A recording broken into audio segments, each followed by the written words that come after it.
While the world's eyes have been focused on France, where two separate terrorist attacks last week claimed 17 lives, there's been escalating bloodshed in northeast Nigeria at the hands of Boko Haram. Local officials reported death tolls ranging from hundreds to as many as 2,000 people, in what Amnesty International described as the deadliest massacre in the history of the Nigerian terrorist group. After the rampage through the north of the country, Boko Haram then launched an attack on an army base in neighbouring Cameroon.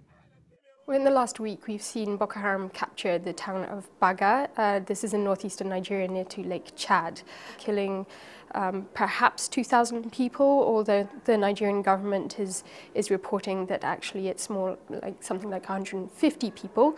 So this is a problem because actually we don't have clarity on the numbers with such differing reports. But also in the last week, we've seen attacks on state capitals in the region. We've seen attacks on markets that seem to have been carried out by children or teenagers.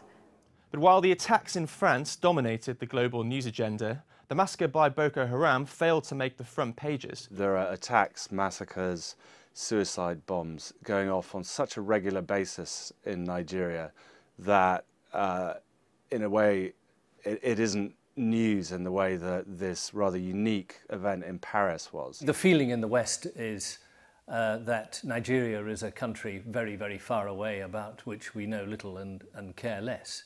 You don't see too many people Je suis Nigeria wearing Je suis Nigeria badges. So I think there has to be a much, much broader attitude to Islamic fundamentalism, not just, oh, it's in London, it's in Paris.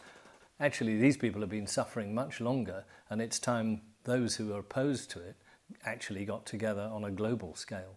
The attacks come just weeks before Nigeria's presidential election.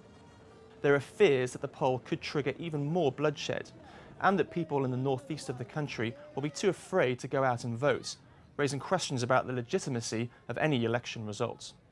You've got 1.52 million people displaced who may not be able to vote.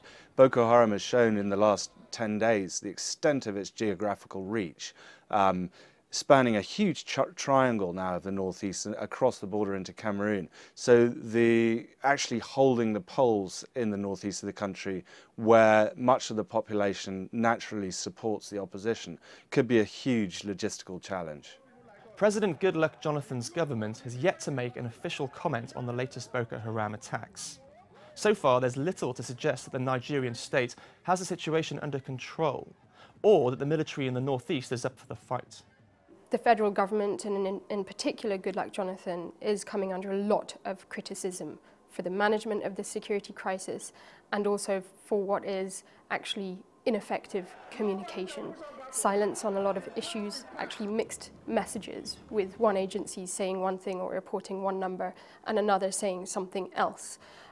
So for Nigerians and also for international partners, this has the effect of really actually there's not a lot of confidence or a lot of trust in what the government is doing. Certainly there are reports pretty regularly that morale is low among the troops, and this does seem to have contributed to the failure of the military to contain the insurgency. There are lots of stories about the officers stealing their men's pay, their weaponry that they were supposed to buy, they've just bought second-hand stuff instead. What would get this higher up the agenda of policymakers would be if there was a wider conflagration in Nigeria, and if the violence that was going on started affecting the more prosperous south of the country, where the oil industry is based and where much of the commercial activity also takes place. That northeast corner of Nigeria is not going to be ruled from Abuja for a while. It's going to be chaos. Whether they can then push down further south and then other parts of the Islamic north of Nigeria, then that's when I think the rest of the world will wake up. France is still in shock after last week's terror attacks, but the death toll in Nigeria in recent days is every bit as shocking. More than 10,000 people are estimated to have died in Boko Haram attacks in 2014. The big question this year for Nigeria and for the rest of the world is just how far Boko Haram can advance. Daniel Garrahan, Financial Times.